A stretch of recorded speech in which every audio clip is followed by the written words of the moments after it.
Former Taraba State Governor Nyame sentenced to 28 years imprisonment. It is a courtesy call to renew our bond of friendship and to see how we can deepen this relationship. Count on our support, President Buhari tells Sierra Leone President Maritime.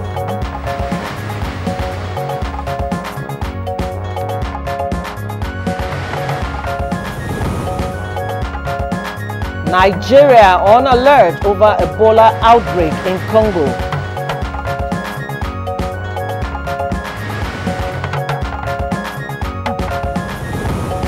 And Good Morning Nigeria today we focus on managing the environment under the Buhari administration. And a look again at Nimasa Plus for that discussion on 19 years of democracy in Nigeria.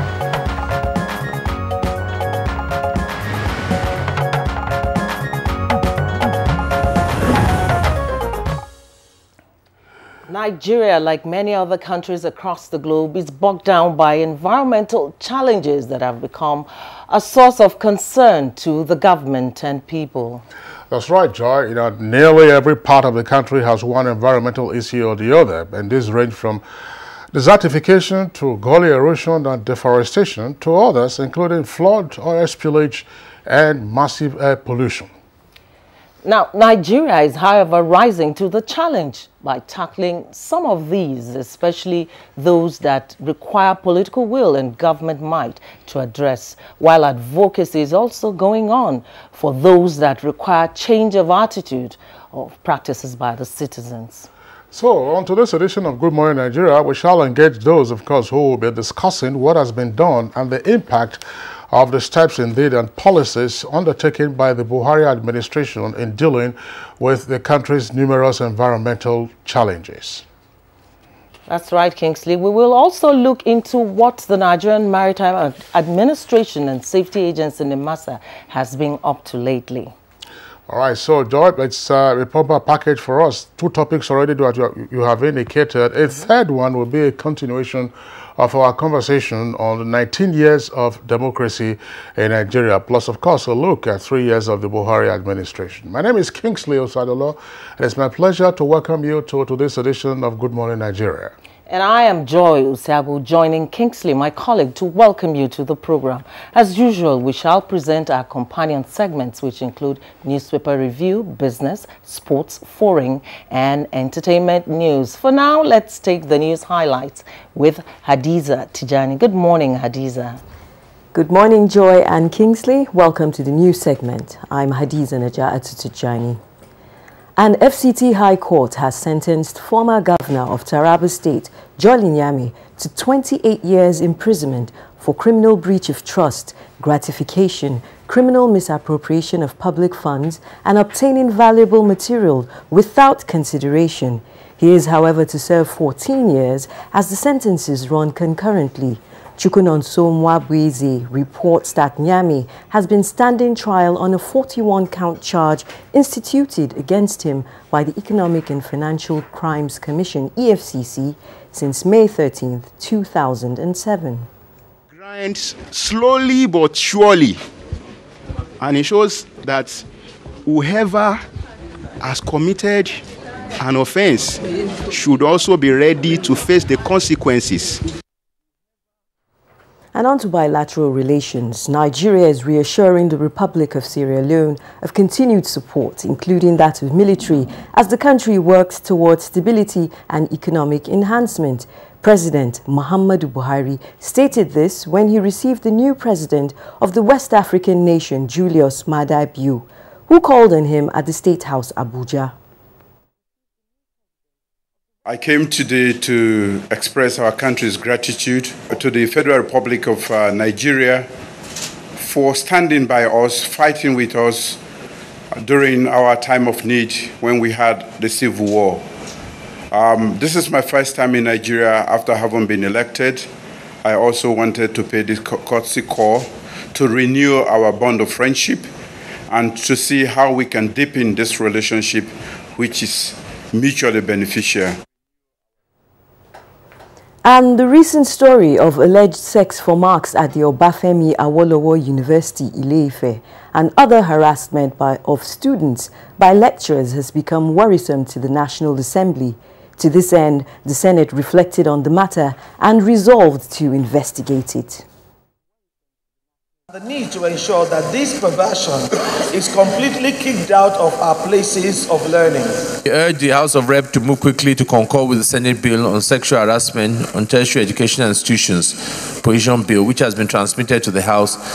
These will provide a succor and a window of solace for victims of these kind of atrocities across the country in our institutions of learning. Against the backdrop of proliferation of small arms into Nigeria, which has reached an alarming situation, Wednesday's plenary at the House of Representatives has expressed imperative for establishing the National Commission on Small Arms and Light Weapons.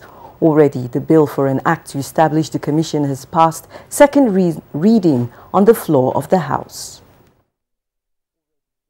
The United Nations Center for Disarmament coordinator, Ms. Tokumbo Ige, said that West Africa had about 500 million small arms and light weapons, and that of that number, 70% of those arms reside in Nigeria. We have signed the treaty and have even domesticated that treaty that requires the creation of a commission. And still on border issues, the scare of Ebola has put Nigeria on alert again as the nation is stepping up measures to forestall a possible importation of the disease through the nation's airports. Following a fresh outbreak in the Democratic Republic of Congo, Emmanuel Ayimiru reports that the screening exercise, which has since commenced at the Nnamdi Azikiwe International Airport, Abuja, is expected to be carried out at other airports across the nation. You could have something hot on you, to pick it. That trigger allows the port health services to do a secondary check to determine if you really have a fever or not. We're just trying to make sure that we don't have an outbreak within the country. That's the news for now. Good Morning Nigeria continues with Kingsley and Joy after the break. Stay tuned. Unemployment, notably youth unemployment, features strongly in our party's manifesto. We intend to attack the problem frontally through revival of agriculture.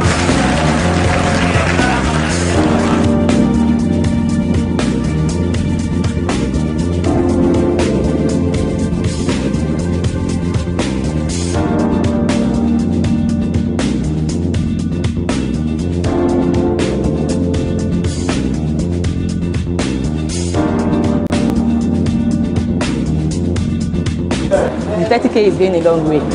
Actually, I bought an acre of land for 60K like 2012, and presently I have a cassava farm and a yam farm.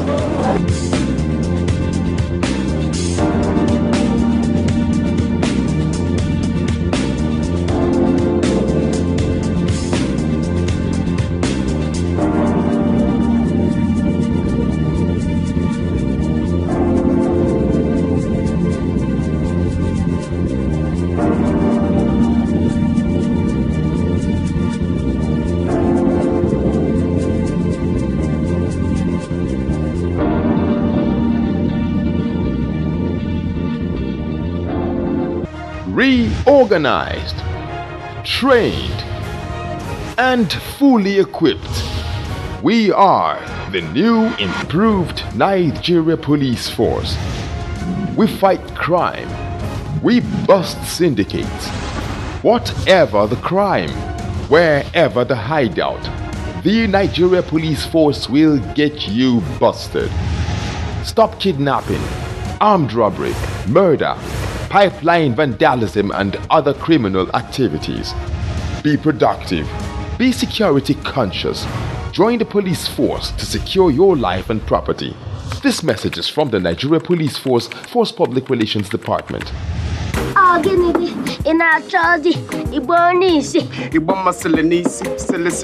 Rap has changed, music has evolved, new art forms and genres are riding in the airwaves. I'm just another OG caught up in the mix. I'm trying to make $1 out of 15 cents. I won't be left with nothing but take you back to school. Yeah. Hey, listen up, black and yellow old past. Rivalry between the old musicians and the new ones. You say you don't know Lemmy Patterson? What time don't pass? I mean, none of us here knows you. You don't even know me, Roy Zinger. Which kind of music will I play? Oh, baby, oh, baby, oh, baby. If a musician can be old, can music be old? Join your retracking comedy in this explosive episode called Hip Life. You two guys must get out of here. You don't belong to the 80s. Get out of here. That's who you are. Over and out. Brought to you by Glow. The largest data network. Glow Unlimited. To the outer framers, the hat tippers, the fringe goers, you don't need to hide anymore.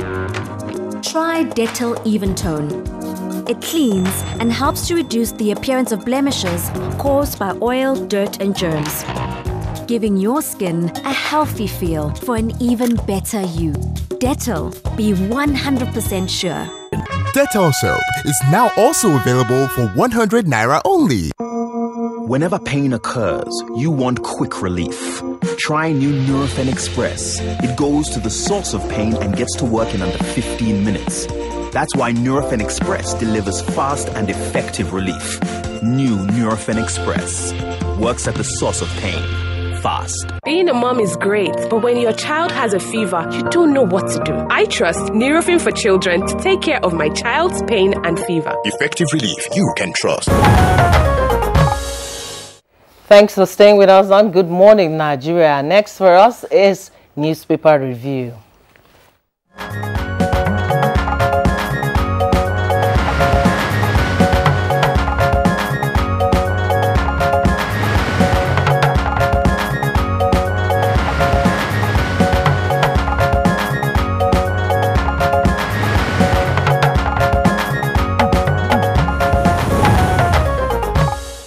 Newspaper reviewer Bayo Tebe is right here with us as always in the studios. Bayo, good morning and welcome to the program. Good morning, Bayo. Good morning, Joy. Good morning, Kinsley. Good morning, Nigeria. All right, the lead story on the papers, on the front pages of the papers we'll have this morning, they are common, I believe, yes, Joy. And that's news about former Governor Jolly Nyame of Taraba State. Nigerian Tribune has a double-decker headline with a number of riders.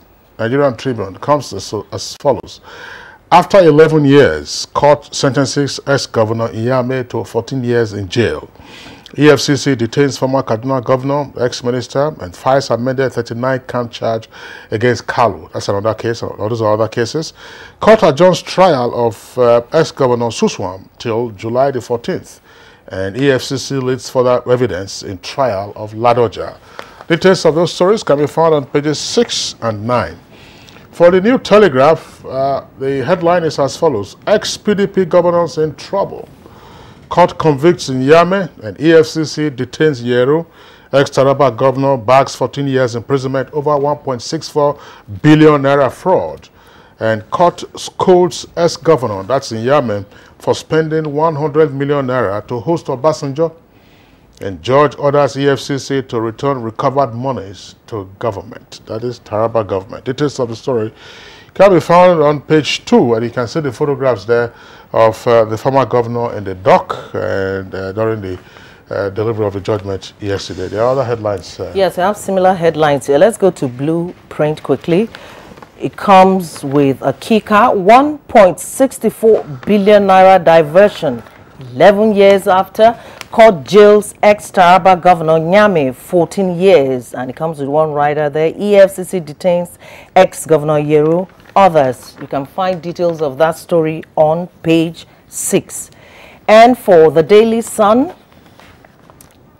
as EFCC secures conviction against ex-Taraba Governor over 1.64 billion naira fraud, Reverend Nyame bags 14-year jail term.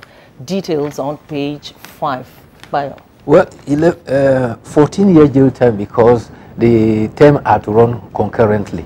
but in the whole it was about 28. Meanwhile, the trial had begun as far back as July 2007, and it took 11 years. The judge observed that he was still committing the offense a month to his leaving office, and despite the AFCC searchlight had been beamed on him since 2006, the judge ruled that it shows how unrepentant and audacious the former governor was. He said Taraba citizens elected a clergyman to govern 1999 to 2003. Expectations were so high because a reverend was seen as epitome of piety. His reckless management showed that he and his officials behaved like common thieves. Meanwhile, former governor of Kaduna State, Ramalan Yeru, has also been taken in by EFCC. He and 3 others, a former state party chairman, a former secretary to the Kaduna State government, and a former minister, are to answer charges. The Daily Trust has actually listed governors who are facing one trial or the other. At the last count, there were 22 of them that are facing one trial or the other in various courts, some of them by the EFCC, others by other corrupt agencies. They include a late governor of Plateau and a former governor of Rivers, whose case in court has in fact been granted an injunction from perpetual trial. No, Bayo, sorry. An injunction for perpetual trial, or it's a perpetual injunction against investigation or trial. I think that's the okay. But Bayo, one other point perhaps you may wish to discuss has to do with why the trial lasted this long. Because if the trial commenced almost 11 years ago, why did it last this long? And this is part of what some jurists have complained about. The defendant, of course, stretched the entire judicial process, seeking to stop the trial, and he went as far as the Supreme Court, which then said, listen, you have to return to the court of first instance to face your trial. And again, this sentence that has been passed is also by a court of first instance. If he opts to go on appeal, I guess we'll go to the Court of Appeal, and then from there, Supreme Court. We'll also go to the Supreme Court. But it all began in 2007. And perhaps for Nuhu Ribadu, who was chairman of the EFCC at the time, you recall he said that he had a dossier on the governors who his commission had investigated, and that they were going to be put on trial after the immunity that they enjoyed lapsed, that Section 308 of the Constitution will no longer apply to them. And in this case, we have seen this first conviction for fraud. Yes. All right. What that signifies is that no matter how long the engine of wheel of justice grind, it eventually catches up with the culprit. That's right. But the other stories, of course, you had a lot to discuss this morning. Back to the Nigerian Tribune. Just below the nameplate, you have this headline: "Fire Me resigns." That's on page 3, probably just a formality. My CCT trial didn't come up at NPDP meeting with Oshibajo, and that's according to Soraki. Details of that can be found on page 32. And then the second lead story of the paper is just below the photograph there. In the photograph, you can see the Vice President, Aliko Dangote, Secretary to the Government of the Federation, and Inspector General of Police. That's a dummy key being handed over for the 150 patrol vehicles donated by Dangote to the Nigeria Police. Now, the second list story there says, IPOP's sit-at-home order paralyzes Onitsha and Nnewi, and partial compliance in Enugu, and order flops in Ebonyi. Also there, APC reacts as Melaye sits with PDP members in Senate. Kaduna rep dumps APC for PDP. And also, 2 other headlines I'll take from there, Joy, before you come in. It says, 19-year-old sells 6-year-old brother on credit to suspected ritualist. That's on page 30. And court nullifies APC ward, local government, and state congresses in Rivers. All right, turning now to the Daily Sun for more stories there. Besides the picture story on the cover page on your right, Senate challenges Jega on bribery allegation. Details on page 6. Russia 2018, don't toy with our feelings. Buhari charges Eagles, and it comes to the rider, we'll do our best, says Mikel. Alleged fraud with no case to answer, that is attributed to Kalu and others. And details of that can be found on page 6. And beside the nameplate is the story on the right, which says, as gunmen attack community, again, blood flows in Kaduna, 8 killed. Details can be found on page 4. Let's move quickly to the blueprint. Below the nameplate is this story which says, Senate replies Jega, name names or shut up. And for more stories below, drama in Senate over Melaye's defection to PDP. No part of Borno under Boko Haram. That is attributed to Shetima. And details of that story can be found on page 8. Reps want commission against arms proliferation. And 2019, Niger governor declares for second term. Well, let's start with what the papers have described as theoretics of the senator representing Kogi West as he resumed at plenary yesterday. The costume from that theatrics, according to them, was that he was limping and walking with a walking stick, and he was also wearing a neck brace. The epitome of that drama was that he made a special request to be allowed to sit among the minority senators. This was an indication that of his apparent defecting to the party. However, senators of the minority party supported his move, citing Order 43 and Section 45 of the Constitution.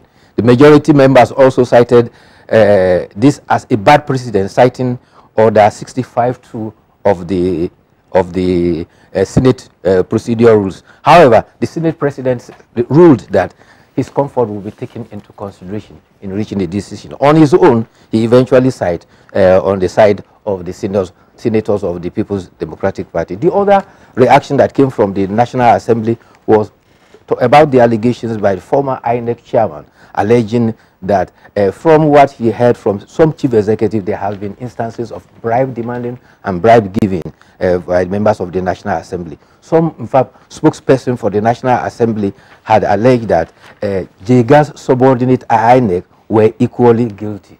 It reminds one of what the vice president once described as leave our thieves alone. However, the Senate yesterday, the Senate president said when the allegation was made, he was there and he was embarrassed. However, if Professor Jega cannot prove those allegations, that he should keep quiet and that should be the end of the matter. Bayo, you were talking about the theatrics of distinguished senator as reported by the papers. Dino Miller, of course, it's not a defection. I mean,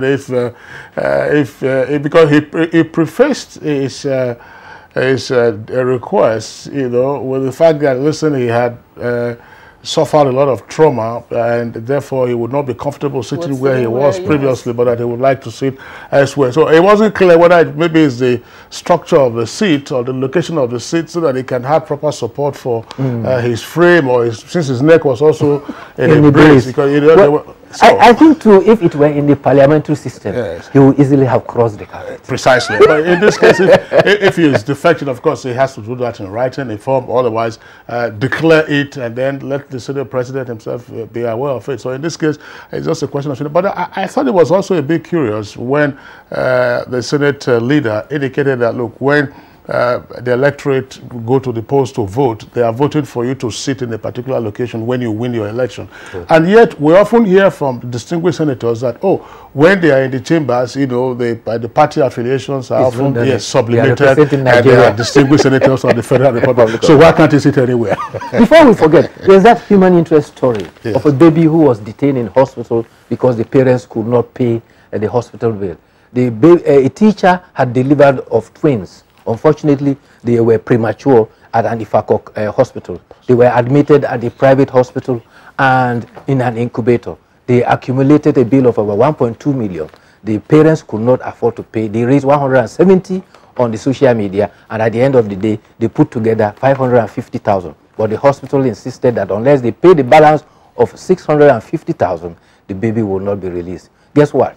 Wife of Governor of Lagos State paid the bill, and the baby has been released from that detention based on the 650,000 naira bill. That's to be appreciated. Congratulations to the wife of the Lagos State Governor, and then of course to the family of the baby. Sadly, however, there were twins, a boy and a girl. They lost the girl. It is only the boy that survived it. Survived, yes. All right, Bayo, let's take a couple of other stories from the front page of the New Telegraph. Just below the nameplate of the New Telegraph, you have a window of 4 headlines. Some of them we have read, including the notification of APC congresses in Rivers. There's another one there, NCDC, that's the Center for Disease Control, Bayo, is saying cholera spreads to 9 states. That story is in greater detail on page 10. And Dino Melaye is also claiming there that the police attempted to poison and kill him. Of course, he said that on the floor in plenary. So he has the privilege. Qualified privilege to say what he had said. But right now, let's return to the foot of the front page of New Telegraph. Still on the IPOP story. It says Southeast, South defy IPOP's sit-at-home order. One killed as Biafran agitators shut down Aba, and police arrest 22. Partial compliance in Enugu, Aba, and Umuahia. And lastly, from the front page there, it says WHO, that's the World Health Organization, wants countries to raise tobacco tax. That's on page 10. All right. For more stories that can be found in the blueprint, just we have one on page 13, which might interest you.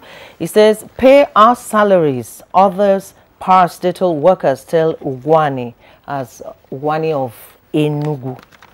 And then there's this other interesting one.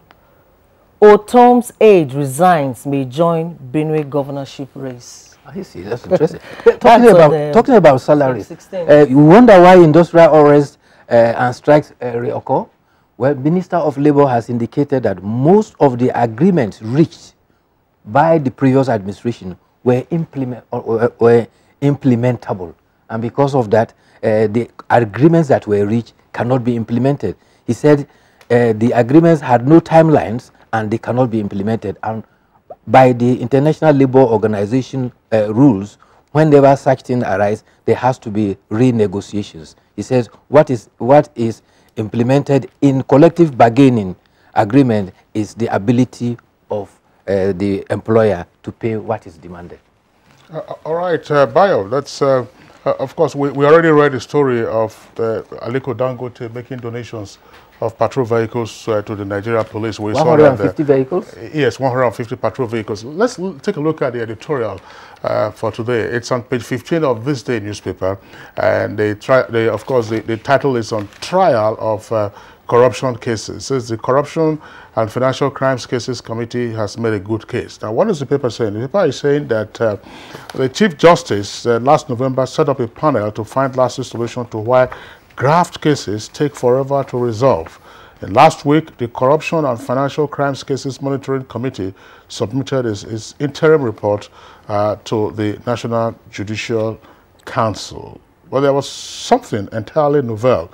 The committee blamed the delays in corruption and financial crimes cases on a combination of factors, but chiefly on poor prosecution. Yes. Well, you know, there's concern about delay of cases. Naturally, an element that has been introduced into high-profile cases is that they engage first-class lawyers and they use all tricks in the books to ensure that the trial is delayed. We just talked about the conclusion of the trial of Governor Reverend Joe Linyame. It took 11 years to conclude, and it initially had to go as far as the Supreme Court. The Chief Justice of Nigeria, in his wisdom, set up this committee that is called Kotrimco, and it was required that all state chief judges were to provide a list of cases that relate to corruption to his office. And the committee of Kotrimco was to ensure that all strategies and subterfuge that are used in occasioning delays in court cases were eliminated. And the findings of the committee places the blame squarely mostly on the prosecution. Cases that are poorly prosecuted certainly are also subject to losing them. The EFCC has indicated that it has had high incidence of winning cases. However, there's not enough publicity given to it. But the indications are that very many high-profile cases have been pending over years. At the last count, the Daily Trust today has published 22 former governors who have one case or the other in court. But to attain that success, the prosecution of such cases must be thorough because there's no drug case in court. All right, Bayo, thank you very much. We'd like to appreciate you for being with us today. We hope you enjoy the rest of your day. Thank you very much. All right, we'll take a short break now. When we return, of course, we'll be dealing with our items for discussion today, including the management of the environment. Hate speech is not a joke. It incites genocide and crimes against humanity. Most of Africa's civil wars are caused by hate speech from one tribe against another. We don't want it here. The Nigerian government stands firm against hate speech. Under no conditions whatsoever should we tolerate or excuse or justify hate speech or hateful conduct of any kind, especially where such is illegal. There's no doubt that the resurgent push for separatism, as well as the rising cases of ethnic and religious disharmony, are all traceable to the growing phenomenon of hate speech. One nation bound in freedom, peace and unity. Nigeria, one nation, one people. This is a public service announcement brought to you by NTA. Madam. Brought us as usual. As usual. You have to for the three people. You are welcome, sir. As usual, yeah. I was.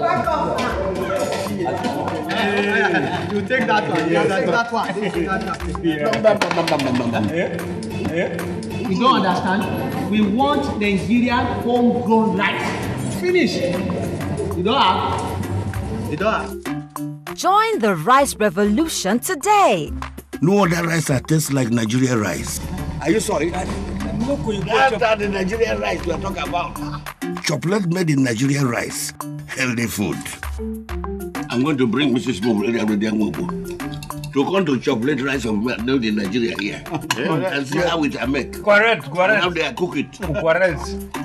Homegrown rice are good for your health. It boosts our economy and give employment to our people. This message is brought to you by the Federal Ministry of Information and Culture.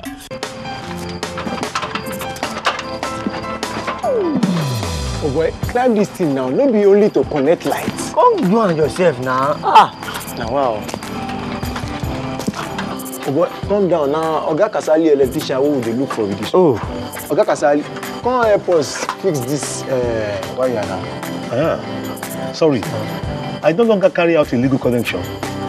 It puts the lives of people at risk and can cause fire outbreak and disrupt power supply. I will never be part of anything that has to do with this any longer because change begins with me.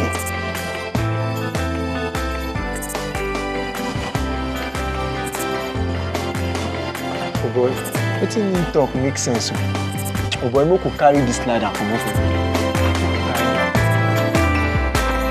This message is brought to you by the National Orientation Agency in conjunction with the Federal Ministry of Information and Culture. The NTA Television College Jos admission forms for diploma program in film and television production, television engineering technology, broadcast journalism, and degree programs in mass communication, television journalism, and mass communication television production is now on sale. The sale of forms will commence 14th May and run to 13th August 2018 at the cost of 7,500 Naira only per form, payable through the remitter platform in favor of NTA Television College Jos. Forms can be obtained from all marketing offices in NTA State Capital Stations, Zonal Centers, Training Directorate of the NTA Headquarters Abuja, and the Office of the Academic Secretary of the NTA Television College. Applicants are required to possess 5 credits in GCE, SSCE in relevant areas of study, including English and Mathematics, in not more than 2 sittings. All completed forms attached with photocopies of credentials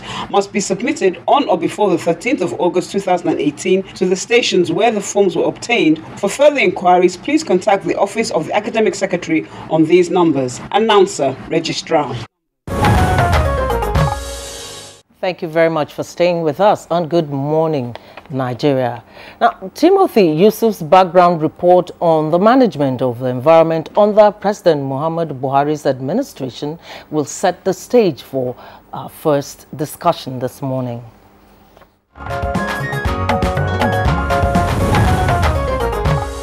Oil spills, desertification and loss of natural habitat constitute some of Nigeria's greatest environmental challenges. Perhaps the most known and discussed environmental challenge is in the Niger Delta, where experts say there has been an Exxon Valdez spill every year for 50 years now, thereby making the Niger Delta as one of the most polluted places on earth. More than 70% of the people of the Niger Delta rely on natural resources and are predominantly fishermen and farmers. In 2011, the United Nations Environmental Programme UNEP found that people in Oguli land have lived with chronic pollution for a long time. Benzene level is said to be 900 times higher than the World Health Organization recommendations. Found oil in the soil 5 meters below the surface and recommended the establishment of a fund of $1 billion to start the largest cleanup in history. In other parts of the country, about 70% of Nigeria's original forests are said to have disappeared through logging, agriculture and other development projects, leading to a loss of fauna and flora, whose living depends on the forests. Desertification is another major environmental challenge in Nigeria, which is compounded by massive water impoundment and irrigation schemes, as well as deforestation. Nigeria is said to be losing about 1 kilometer of land to desertification each year. The Buhari administration is, however, showing political will and commitment to reverse some of these trends. The president joined other world leaders in Marrakesh, Morocco in 2016 for the Climate Change Conference COP22 to chart a way forward in tackling climate change through environmental sustainable efforts. All right, thank you very much, Timothy Yusuf, for that background report. Right here with us in the studios is the Honorable Minister of State for the Environment, that's Ibrahim Usman Jibril. Honorable Minister, pleasure to have you again on Good Morning Nigeria. Thank you, Ram. Good morning, Nigeria. Okay, and Joy, we have another guest. Yes, also in our Lagos studio, we have Desmond Magic Kodumi. He is an environmentalist. We want to thank you for joining us this morning.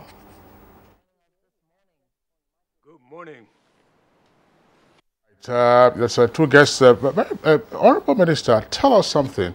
What have been the most pressing environmental issues that have been taken on in recent years, in particular the last 3 years of the administration? Thank you very much. There are so many environmental issues in Nigeria, and they cut across every part of this country. But I would say they differ from one region to another. If you look at the coastal area, that's the southern part of this country, you have the problem of coastal erosion and oil spillage, which has impacted negatively on the environment. And probably the most infamous, I would say, is the Ogoni area. The Ogoni land comprised of 4 local governments in river states, and is one of the most widely publicized issue of oil pollution, which came about more than 4 decades now. And just as you heard from the background report, the federal government in the year 2007, I think, invited the United Nations Environment Programme to come and do an assessment. There were serious agitations, and you know, some of the activists lost their life. Famous among is Kensaro Wiwa, and as a result of this serious agitation, it drew world attention, and the United Nations Environment Programme submitted its report in the year 2011, and it recommended a bill of about $1 billion for an initial period of 5 years. This is where we met the situation. There was the hydrocarbon remediation and restoration plan project, but it was just in name. And that's where we took off in the early part of the year 2016. You will recall that the president, during his campaign in 2015, was in Ogoniland, and the people of Ogoni gave him a copy of the UNEP report. And he promised them at that time that if I get elected, I will ensure that Ogoniland is clean up of this hydrocarbon pollution. So it was based on that background that he gave us the marching order. Amina Mohammed, who is now the Deputy Secretary General of the United Nations, and my humble self, were charged with that responsibility. And so we took up the challenge. And even though we have received so many criticism, but we are on course. As I'm talking to you today, we have moved this process forward. The president has launched the cleanup ceremoniously in June 2016. After that, he has gone ahead to approve the setting of the governing council, which was not there before. He's also approved the board of trustees, which was not there before, and the project coordinating office, and the project coordinator was appointed. The short story I will say now is we have moved this process forward. We have opened an escrow account. The oil companies, the JVs, are about populating that account with a bill of about $170 million. We've gone into advertise about 2 months ago. We asked people to express interest. About 400 companies have indicated interest by submitting their bid documents. We're doing the technical evaluation now, and by the end of this month, which is today, I will expect that technical evaluation to be concluded. And the preliminary report, which I received just this week, has indicated about 140 or thereafter, but this is a preliminary report, have qualified to be asked to come forward to express and to submit their financial bids. The timetable I have with me is such that as this process progresses, we expect to hit the actual cleaning exercise by the end of August this year. And by December 2019, hopefully, we hope to get a certification for the areas that are certified to be clean. These areas, we are going strictly with the UNEP report. We have 26 sites spread across the 4 local government areas of Ogoniland, that's Tai, LMA, Gokana, and Kana local government areas. And the first phase will comprise of 13, and the next one, which is all within this year, another 13. So we have 26 sites. In addition, we have advertised last Monday, just about 4 days ago, for the emergency procurement process for water supply. Because if you've been to this area, you will see that water, even at the depths of 200 meters, will be smelling of benzene. So there is serious contamination, both on the surface water, the groundwater, the soil, the mangroves, all are destroyed. And if you are familiar with the marine system, the mangrove is a breeding ground for marine life. Once the mangroves are destroyed, there will be no hiding place for the fish and shrimps to come and lay their eggs and hatch and move into the sea. So this is a significant loss to the people, and we are determined to alleviate this situation. There is an ongoing cleaning in Bordeaux Creek, but that was as a result of the court case that the Bordeaux community won against Shell about 3 years ago. There was some stalemate, but it started in November last year. We are monitoring that also. Mind you, Ogoniland is not the only impacted area. There are places in Bayelsa State, in fact, you could say Bayelsa is the most polluted. And there is no part of River State that has no oil that is not impacted. So, but we want to start with this Ogoni as a template, and it will be a model that will be replicated in other parts of the Niger Delta. And in every event that the Vice President is handling now, particularly on the issue of the Niger Delta and the PANDEV engagement with government, environment is central in that location. So we have moved this process beyond the point of being reversed, I believe. Though, like I said earlier, when people accuse us of being slow, But I always say that we are not in a hurry to fail. We must do the right thing. We must move this process in such a way that it will be irreversible. All right, Honorable Minister, I'd like you to speak to the issue of erosion control, especially in the southeast. That has been a challenge for so many years. Yes, erosion control is a big problem. Issues are big problems. But I always say that problems are meant to be solved. We see it as a challenge and we have to face it squarely. Last week, about 6 days ago, I was in Edo State. And I went to one of the most infamous erosion sites, the Queen Ede area in Benin City. And this is an area that has even attracted the attention of the president, because when he visited the state in 2016, when Comrade Adam was the governor, he was taken to that particular site. It's a huge erosion site. It nearly took away the Catholic church that is there. The Ede Secondary School lost 3 blocks of 3 classrooms each, plus their laboratory. But under the new program of Nigeria Erosion and Watershed Management Project, new map, we've been able to solve that problem for the community. And I was so humble last Friday when I visited. I thought I was going to do on a site visit, but I made an elaborate sort of rolling the drum for the minister. And it wasn't my intention, actually, for any celebration. But that shows you the success story of that. The new map project, when we made the new map in 2015, it's an World Bank intervention program. It's a soft loan of about $500 million. We started with 7 states, all of them in the southeast and 2 in the south-south.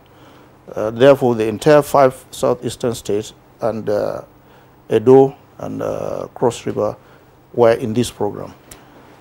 At the time we came, the disbursement rate of that soft loan was just $30 million, which is just about 5%. But we moved this now to about $360 million disbursement as of today, making it 72% of the success of disbursement. And what do we do? In Edo State, there are 3 big sites. The Queen Ede, I said earlier on, the Auchi, which has about 6 fingers, gigantic project. In Akwa Ibom, we have a similar problem. In Cross River, the same thing, and the entire southeast. In Anambra, that I went last week, I spent the whole of Saturday going around 9 locations in Anambra State, from Onitsha to Nnewi and Oka. I've been to Enugu, I've been to Amachala site. There are 9 locations. The most disturbing one is the Federal High Court premises. And this is an area where the new federal state government secretariat and the new government house, as well as the federal secretariat, are located. As I'm talking to you today, that site, the High Court judges have to move out of their premises because the road has been cut off. They cannot access their premises. They have to move up to their accommodation. The transformer that is supposed to serve that premises has to be taken away by the power company because it was at the verge of going into the gully. So we have gotten last week an emergency approval from the World Bank to intervene in that location, in addition to the other 8 locations that we have worked in. We have in Amachala, which is completed now. All the sites I've visited were completed, and in other parts, we have 90% completion rates. Moving from 5% disbursement to 72 within a period of 3 years, I think is a significant step in the right direction. Anambra is the second smallest state in this country. It has just about 4,000 square kilometers of land mass, but it has 900 active erosion sites. And all these are boiling down to harmful land management practices and other factors. So we have to address these issues. And I told the governor that there is a need for the university there, particularly the state universities, to establish an erosion study center so that all the pros and cons, all the literature that are available can be brought into use so that we have a model that will be used to address erosion problem. Erosion is not common to the south, east and south alone. Entire countries prone to erosion. And we have moved away from the 7 initial states which we inherited to about 19 now. And most of these areas are, the gullies in the southeast are different from the gullies in the northern part of the country. While the gullies in the southeast are deep, those in the northern part are wide expanse, covering wider areas. So you need a careful model. But the model we're using now is the watershed management. You not only address the gullies, you stop them, do remedial action, and take care of the concrete and civil works. When you have done that, you now address the watershed. You make sure that the soil are not left exposed. How do you do that? You plant trees, you plant shrubs, and trees that are planted are normally economic trees like oil palm, oranges, mango, so that people can own up to it, take care of it, and also benefit from it. There is also the livelihood component, which NUMAF is issuing, addressing people, the local farmers, the local traders, particularly women and youth, where they can be given some means of achieving certain livelihood within their community. And this has proved to be a huge success, and I think at the risk of being immodest, we will do what Chino Achebe said in Things All Apart, where a lizard that falls from a tall Iroko tree, we're shaking our head to say we have tried our best. All right, thank you very much. I hope you visited Umuofia in Chino Achebe's book when you were in Anambra State. All right, that's a fictional town, we're told. Thank you very much, Minister of State for Environment. We'll come back to you because there are still other points to touch on the environment, particularly desertification in the northern part of the country and 1 or 2 other points. But let's bring in now Mr. Desmond Maje-Kudume in our Lagos Network studios. Mr. Maje-Kudume, of course, you've listened to the Honorable Minister of State reel out what is being done with regard to just 2 aspects of environmental management, namely oil pollution cleanup, Ogoni being the template for that, as well as erosion control in the southern part of the country. But in general, what's your impression of the management of the environment in the country so far? Well, to be absolutely frank, the Honorable Minister and his predecessor coming into the helm of affairs at the Ministry of Environment in Nigeria is nothing short of a divine intervention, a godsend. Why do I say this? He quoted the benzene pollution in Ogoni in a particular location called Eleme local government. And it was 900 times above acceptable limits. Not 9 times, not 900, no. Benzene is a highly toxic carcinogenic agent, which means that children in that location have been dying of leukemia for many, many years. Nothing was done. The UN report came out, UNEP report came out, nothing was done. The Honorable Minister and his predecessor, Amina Mohammed, went there and they started a process under the instructions of our president. I hear that even on New Year's Day, when everybody was partying and having a holiday, the minister, the 2 of them, were there in Ogoni land. Absolutely fantastic. We're very encouraged. And as he said, he wants to move slowly but very steadily so that there shall be no failure. But it's an emergency there. And I would just urge a slightly faster intervention, especially with the clean water. I'm very, very happy to hear that they're looking at the water problem. But I would also want to ask, is it not possible to work closer with maybe the Ministry of Agriculture to introduce some type of modern agricultural activities there? You know, the people in Ogoni area, they're fisher people, but they can do fish tanks that will have nothing to do with the polluted water. You'll be drawing water from the deep aquifers, but also they could be doing hydroponics, and the latest thing is aeroponics, which is this type of greenhouse growing of vegetables that will be immune to the pollution. So I hope there'll be a collaboration with other ministries. In days gone by, they looked on the Ministry of Environment as, yeah, just, you know, looking after nature. Excuse me, please. It's the most important ministry that we have, because people call it environment, We environmentalists, we activists, we call it our life support system. So actually it's the Ministry of the Ecological Life Support System. Very, very, very important. And as for the erosion, we're very encouraged to hear that there's now very brisk activity going on. But you know what they say? Prevention is better than cure. And we know that a lot of this erosion has been brought about, as the Honorable Minister rightly said, through mismanagement of the environment there, especially, cutting down of trees. So I would urge a very, very aggressive campaign, awareness campaign, to encourage the people there to not cut their trees and to replant and replant and replant. But we're very, very encouraged. This is very, very heartening, and we hope that it will continue this way. Desmond Majakodumi. Let's come back to Abuja, to the Minister. Minister, I'm sure you're impressed with what you've heard from him. Obviously, it shows that the ministry is working, this administration is working hard to change the old narrative. Let's quickly talk about desert encroachment in the Northeast. What have you done in terms of addressing that challenge? Well, there's another monster, and we know from the background report you had at the beginning of this program, the figures vary.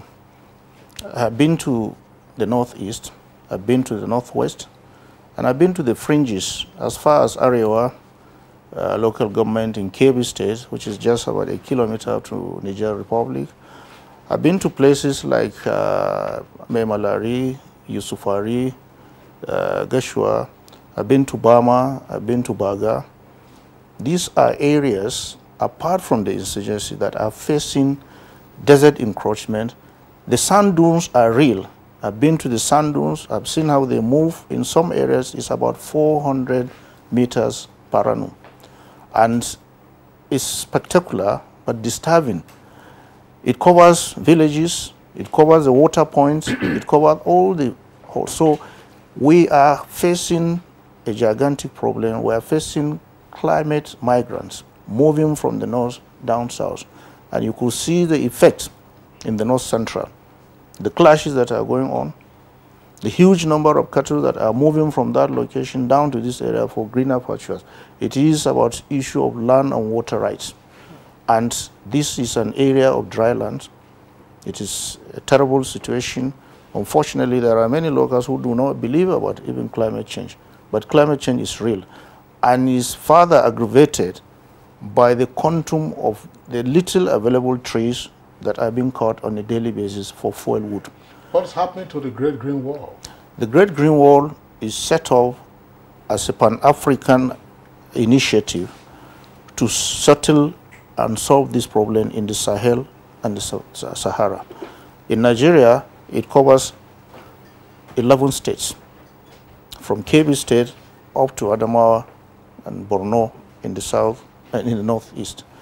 The Great Green Wall will cover about 1,500 kilometers at the depth of 15 kilometers. And part of the funding of the Great Green Wall comes from the Ecological Fund. And we have mapped our strategy. We are moving the operational office of Great Green Wall from Abuja here to Kano, which is central, and you can easily access the north and the east, the south, the west and the east. It is for operational reasons. We are putting afforestation seriously, and you will recall that Nigeria went into capital market through the Green Bond initiative, and we raised capital to the tune of 10.6 billion naira. Part of that proceed is going into afforestation. As I'm talking today, there are people already on site doing the inspection of some of the areas in Zamfara, Kano, and Jigawa that the project has started using the proceeds of the Green Bond. It is a welcome development. The project is moving on. We are in contact with the Office of the Government, Secretaries of Government of the Federation to access the Ecological Fund to use in addressing these climate-related issues. Recall that the President initiated the Lake Chad conference with the aim of recharging the Lake Chad. Yes. And he was extremely busy for 2 days with his fellow head of state from Niger, Chad, Cameroon, Central African Republic, to show his full commitment to stem the tide and reverse this process of desertification. We have no option than to work assiduously. And the intervention, apart from the Great Green Wall, there is the Department of Desertification and Desert Control. And we're getting support technically from other international organizations, particularly the Convention on Desertification and Desert Control. This is where we are today. The Great Green Wall has finished all its procurement work plan for this year, and we're about to roll into the afforestation program. They have done some of the planting, but you know, since you are dealing with areas of dry land, there is the problem of water. And in every location that you have to plant, you must make available a borehole. And some of them are solar powered, some of them are wind powered, to be able to get the water. And you are not just addressing the water situation alone for the plants. If you don't look at the community, chances are that they will come around, look at you and say, well, these guys from Abuja don't care about our life. They care about the trees. So they remove the trees and move on. So you must make provision. In every intervention we do, we make provision for the community to benefit from the water and their livestock also. We provide drinking troughs for them while they help us in taking care of these trees. But the survival rate, you know, sometimes if you don't manage it well, you have problems. But every year you have what we call beating to replace those that are lost.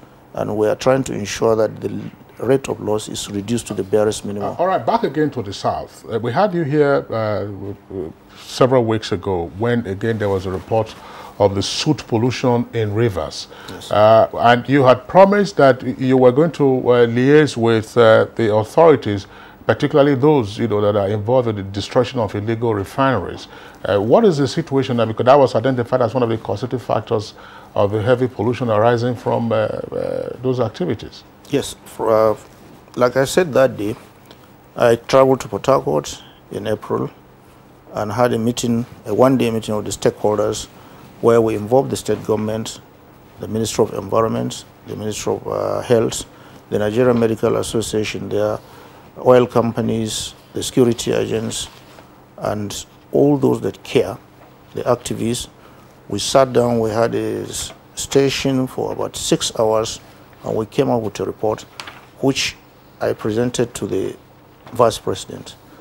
The Vice President called a meeting on the 24th of May this year, which involved the Transport Ministry, the Chief of Naval Staff, and we sat with him, despite his tight schedule, to address this issue of the Port Harcourt soon. Yesterday, after that meeting, I sent my report and recommendation, and yesterday the Vice President approved that we should have a full interministerial committee to address this issue and come up with recommendations.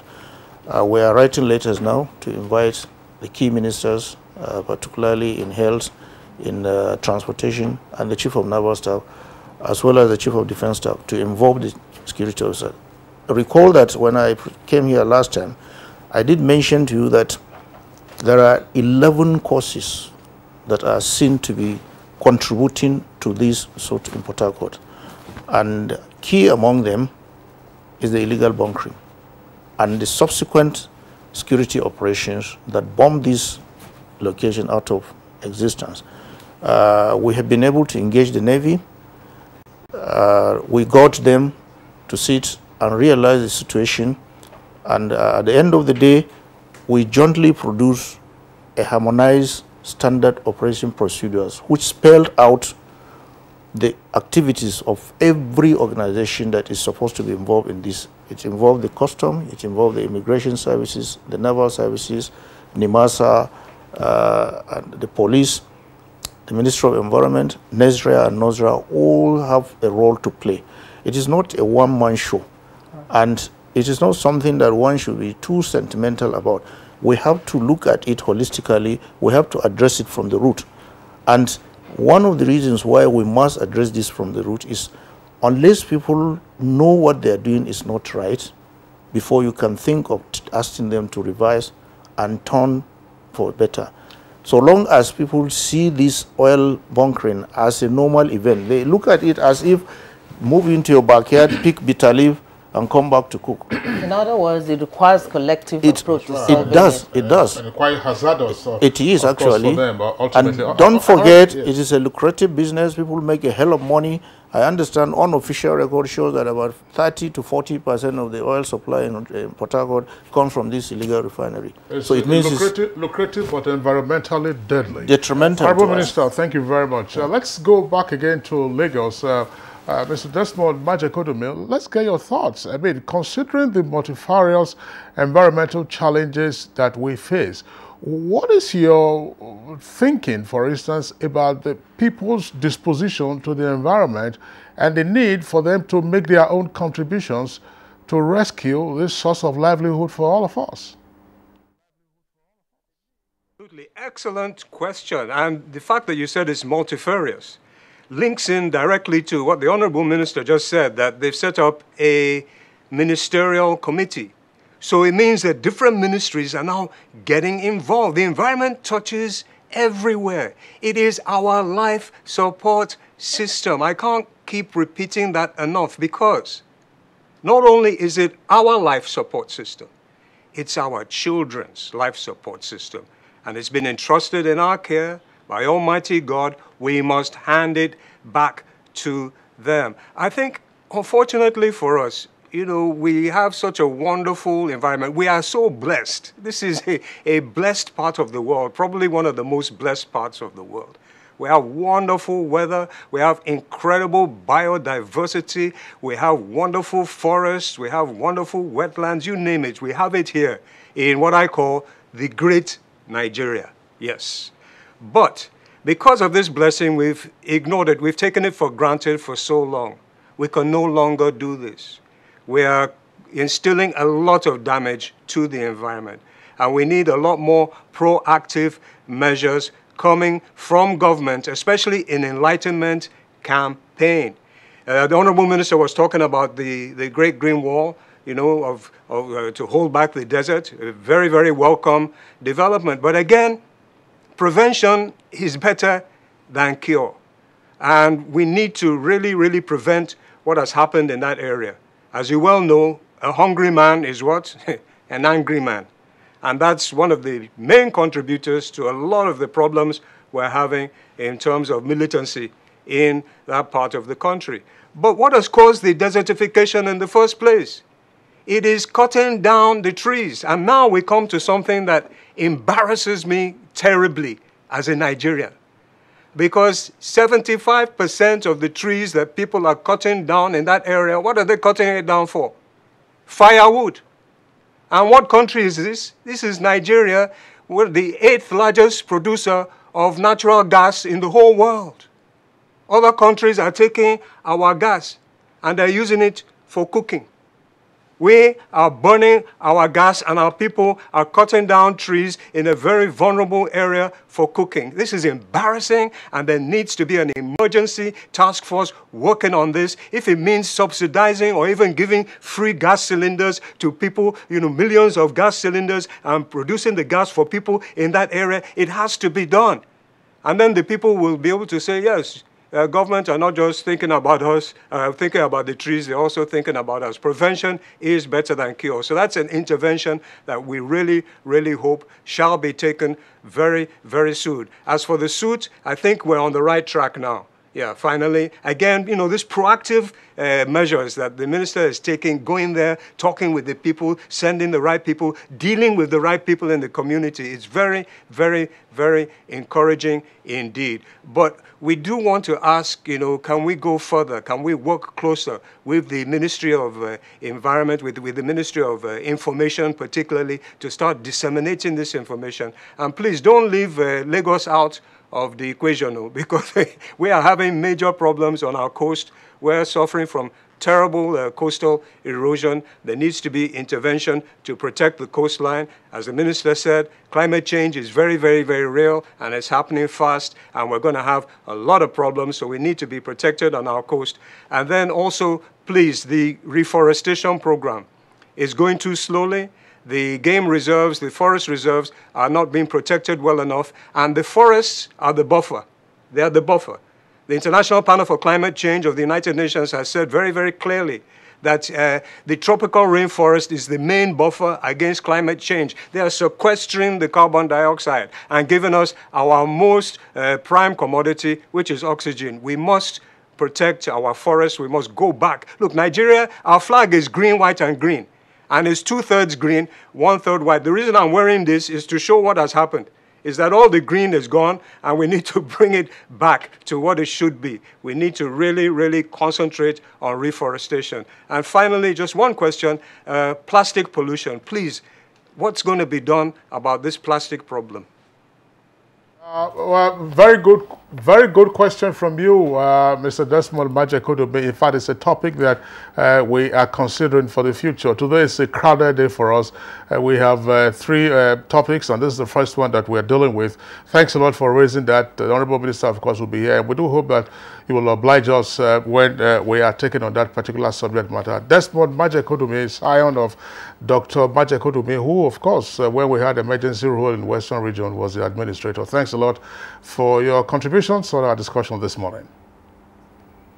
All right, and also here in the Abuja studios, we would like to appreciate the Honorable Minister of State for Environment, Ibrahim Usman Jibril. Honorable Minister, thank you very much for being with us. And as we said, we are booking you down, as the saying goes, to discuss plastics pollution in Nigeria at some time in the future. Thanks a lot for being around. Thank you very much. Okay, it's Good Morning Nigeria still. We'll take a short break now. When we return, we'll be getting close. We also will be in the waters, this time Maritime, and that will be with Nimasa. Nigerians. Suicide bombers are not spirits. They are not ghosts. They are human beings like you and me. They live amongst us. They are your neighbors.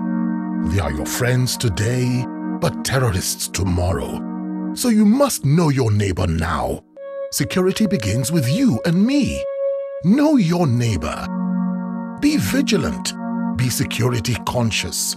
Report suspicious persons, objects, and movements to the police and other security agencies. The security of our nation is a duty for you and me. If you see something, say something. Nigeria, unite against terrorism. This message is brought to you by the Federal Ministry of Information and Culture. Every day, I see patients who come to me suffering from infectious diseases caused by germs, from typhoid to diarrhea, flu, cough. An average human being comes in contact with over 1 million germs daily when we use the toilet, from our door handles, from other surfaces we transfer to others without realizing. That is why we recommend Dettol Antiseptic Liquid. Protect your family from up to 100 illness-causing germs. Be Dettol Sure.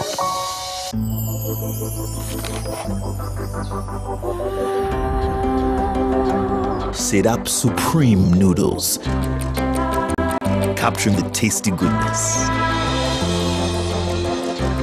It's the Sedap Supreme Chicken Essence that gives it the truly delicious chicken taste.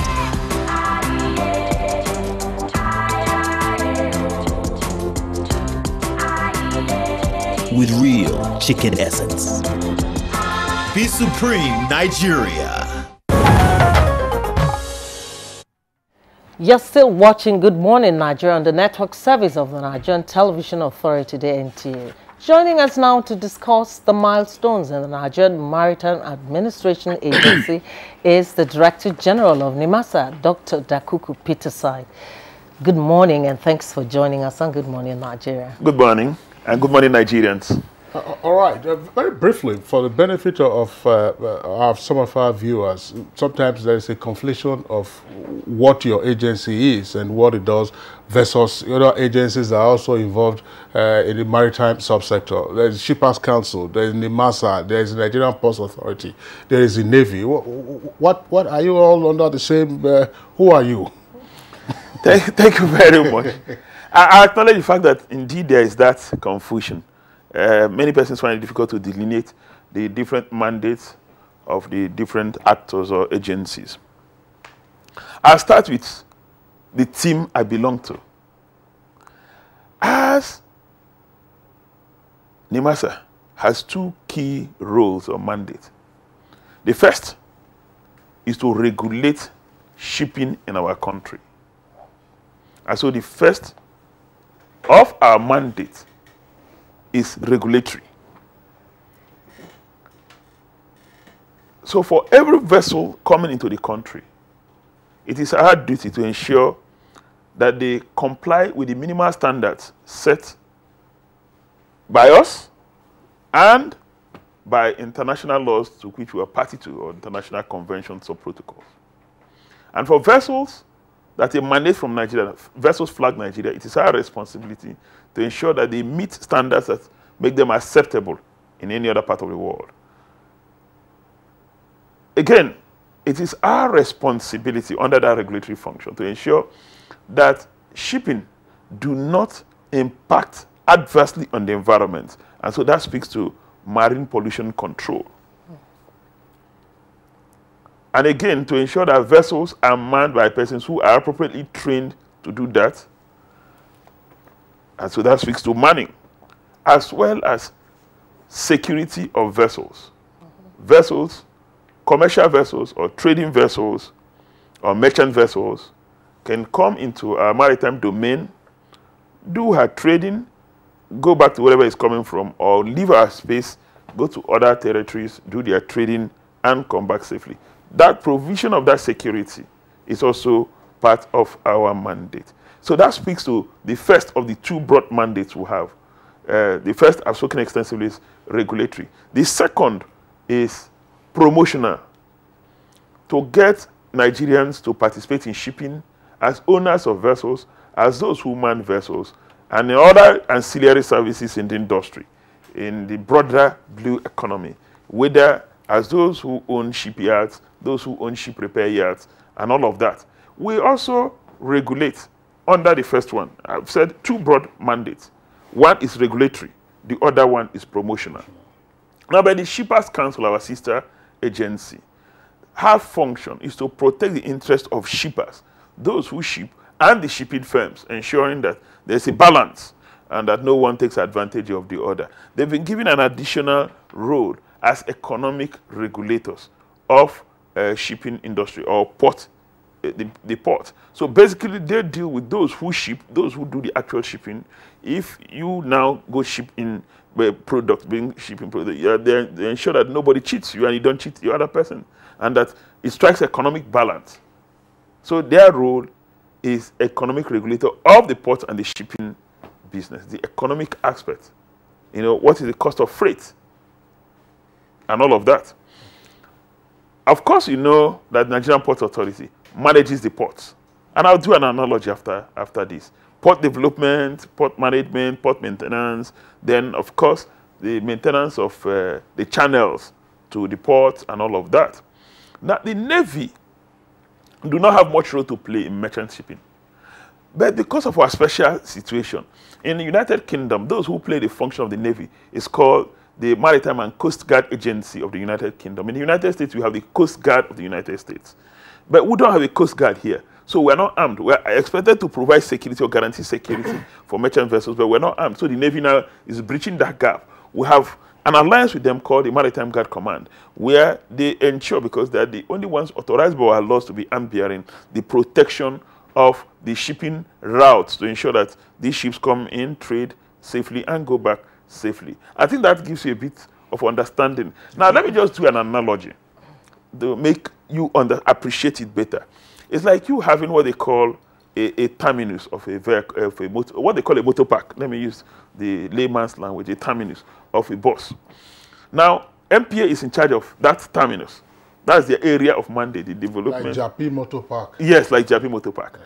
Now, the moment you leave that park and you're transiting from the park to the next destination, NIMASA's role is to ensure that you're safe along that course till you get to the next destination. NIMASA's role too is like the federal. That is like road safety. Yes, it's also like road safety to ensure that your vehicle is worthy to be on the road. The same way in the sea, your vessel is worthy, is seaworthy. You understand that? Now, there's another additional role. So you see that, I don't know if that analogy brings out clearly the different roles. Now, the the Shippers Council is to ensure that the fare you're charged, it's not the responsibility of the motor park or the terminal to ensure that the fares are moderate and are competitive. It's not their responsibility, and that you're not taken advantage of. You know, they don't regulate fares. So the Shippers Council fills in that gap of regulating fares, ensuring that the passenger pays an appropriate fare, and that the man who owns the vessel also gets his own due benefit. So everybody benefits and at the same time is economically competitive. I don't know if that analogy brings out clearly the different roles. I think it does. It does, and I believe the layman outside listening now has a better understanding of the different roles. Yes. The only one we didn't ask is NIWA, that is Inland Waterways Authority. I don't know that's... Yeah, you know, Nigeria is blessed to have one of the longest inland waterways in the continent of Africa. The Gulf of Guinea and the Niger Delta. The Niger Delta specifically is one of the largest tributaries of rivers, both River Niger and River Benue. Around the continent of Africa, there is no other delta that is bigger than ours in the country or in the continent of Africa. We have minimum of 3,000 kilometers of inland waterways. Now, this could serve for the purposes of transportation, moving around. So we reduce pressure on our roads, and even as we're developing the rail system. Now, NIWA's responsibility is to ensure that the inland waters are properly developed. These inland waters, these 3,000 kilometers of tributaries, are properly developed. The channels are opened up, and that we maintain safety standards in inland waters, moving from one location to the other, develop the right infrastructure, regulate for safety and security. So their function is within the inland waters, not in the wider territorial waters, or what they call the deep sea. All right, Dr. Peter Side, let's do a critical analysis of how you have fared in the last 3 years, because I know going by some of the issues you've itemized and what you mentioned, Nimasa was bogged down with challenges in those areas. What have you done differently to change the story? Well, thank you very much. If I just lay out the basics, I'm sure it will help you appreciate. If you look at our mandate in safety, ensuring safety, for those who are very conversant with the industry, there are usually 7 key indicators of whether one's maritime space is safe or not. Now, one of the 7 indicators is what they call the port state control. That means vessels coming from outside the country calling at our ports. We have increased the number of inspections of these vessels that we do by close to 35%. That's one indicator. So that's up. And I'll tell you another thing.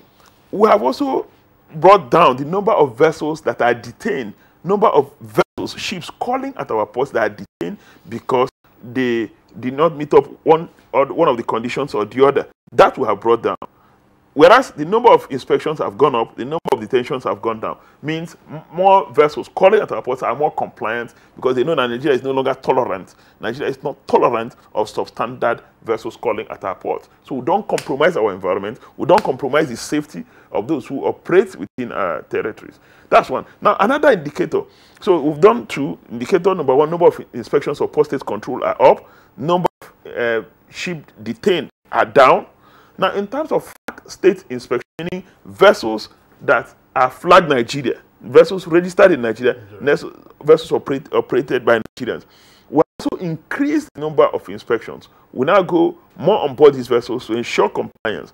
We have also brought down the number of vessels detained under the flag state control. That's a 4th indicator. Now, the other indicator is the number of incidences, safety incidences, accidents, and all that. We have also brought down significantly because of our interventions and the fact that we're up and doing to ensure compliance. That's the 5th indicator. Now, the 6th indicator is that aside from bringing down incidences, the other one may not appear positive. You know, it's a challenge. The issue of piracy cases or crime cases on the sea. That is up. That is not good enough. That's one area we need to step up our game. So if we look at all the indicators, from industry perspective, all of them are positive. And what about the issue of indigenous shipping? We'll come to that. So if you look at the issue of safety, on all fronts is positive. And that's apart from the one of piracy and crime, and we're dealing with that, and we're going to talk about that extensively. Now, if you look at the issue of promotion of Nigerians, promotion of participation of Nigerians in shipping, if you look at it, it's also positive. Under the Cabotage Act, it is our mandate to ensure that Nigerians acquire vessels and take the dominant role in our local trading. Before 2015, we had 262 vessels registered on the cabotage regime. Now, that has increased to about 420, 430. That's up, almost double in 3 years. Despite the fact that the economy was literally stagnated at the time and growth has been slow. Growth of the economy is between 1.6% and 1.9%. However, growth of acquisition of vessels is almost 100%. That could only be a miracle. That means there's something somebody is getting right somewhere. What are you getting right? We'll talk about that. No, it's good. Say it now. We're pressed for time. Fire. Now, what we're getting right is the fact that we have stepped up our compliance enforcement. What that means is that before now, foreign vessels can just come in and leave. Now they can no longer come in and leave, so they are forced to patronize Nigerians, to get Nigerians. So Nigerians are better patronized now than some years ago. We introduced what is called the new cabotage compliance strategy. We've always had compliance enforcement, but we have now rejigged our compliance enforcement.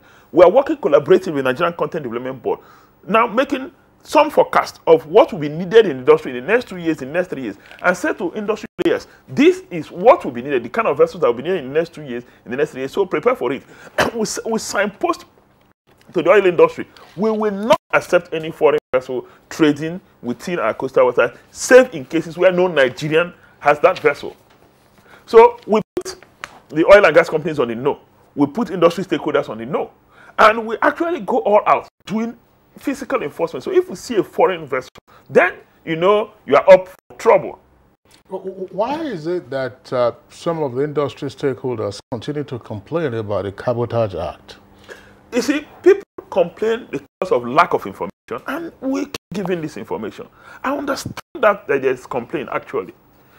When the vessel of a particular person is not patronized at the time, they've not done anything right. It's not possible to engage all 462 or 400 and something vessels at the time. The industry might just have need for 300 vessels. Mind you, most cabotage vessels service oil and gas industry. Recall that in the past 1 year, the price of crude oil dipped to about $30 per barrel. That significantly affected investment in the industry and activities in the industry. Things were down. We don't have control over that. We don't have control over the price of crude oil, which is internationally determined. It's not our problem. It's that even in the activities going on in the industry, let Nigerians be patronized. Now, if you talk about money, there are specialized skills that will take 5 to 10 years to acquire for you to go on board and operate in those specialized vessels. Our work is to ensure that we get Nigerians trained, and we're working hard on that. But for Nigerians who are trained, have appropriate qualifications at certain manning level, we will not tolerate foreigners being on board. We've since taken up or scaled up our enforcement to ensure that no foreigner that has a certificate that Nigerians have can operate within our coastal waters.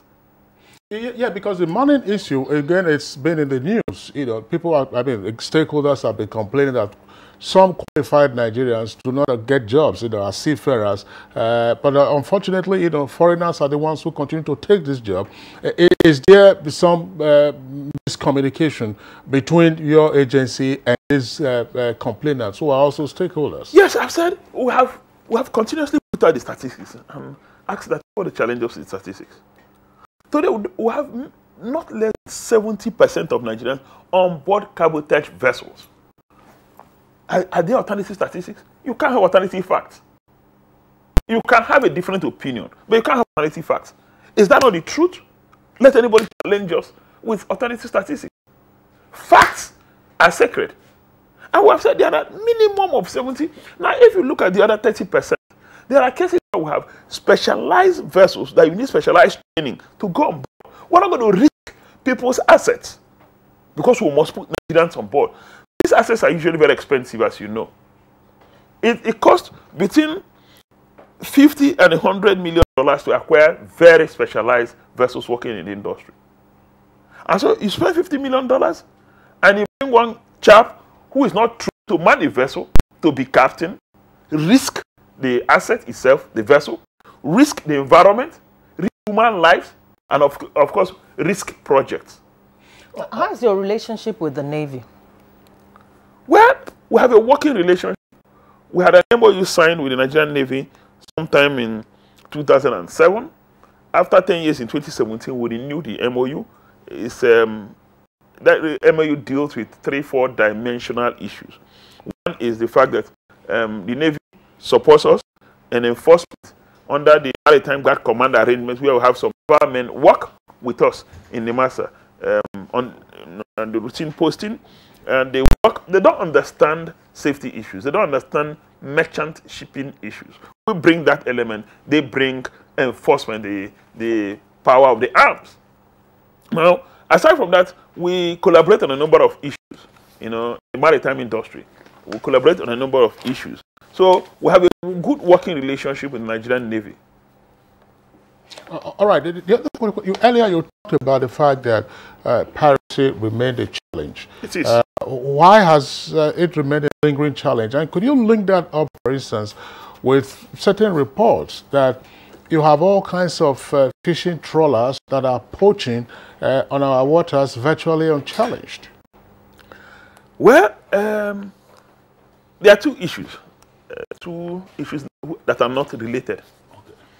One is the issue of piracy, which I said is a challenge, and I must admit it's a challenge, big one at that. The second one is illegal, unregulated and unreported fishing. There are two different things. Now let's talk about the issue of piracy. The nature of our creek and waters makes it slightly difficult to fight piracy in this part of the world with conventional methods and strategies. We have a labyrinth of creeks, and so you could, fast intervention boats, you could just slip into those creeks in and out without being noticed, because naval vessels are usually big vessels that cannot go into some part of the creek, some part of the creeks. Now, aside from that, now the massiveness of the creeks and the meandering nature of the creeks is a challenge of its own. Mind you, we've also had social issues in the Niger Delta region of the country. Even in the deep sea, ours is also peculiar in many ways. Then the fact that pollution has put a lot of persons out of job in the Niger Delta has raised an army of young men that are willing tools to be used by these pirates because they are not busy. This combination of these factors have made the piracy industry thriving. But we are not resting on our oars. We sat back and strategized and designed what we call the total spectrum maritime security strategy. And this is four-pronged. The first one is to invest substantially on intelligence, to have a clearer picture of what's going on at every time, monitor what's going on in our environment. And we're working closely with the Navy. We have our own satellite surveillance system. The Navy has our own park on eye system. The MP has a satellite system, and all of these are closely integrated. So we have done a lot of work on in the area of intelligence.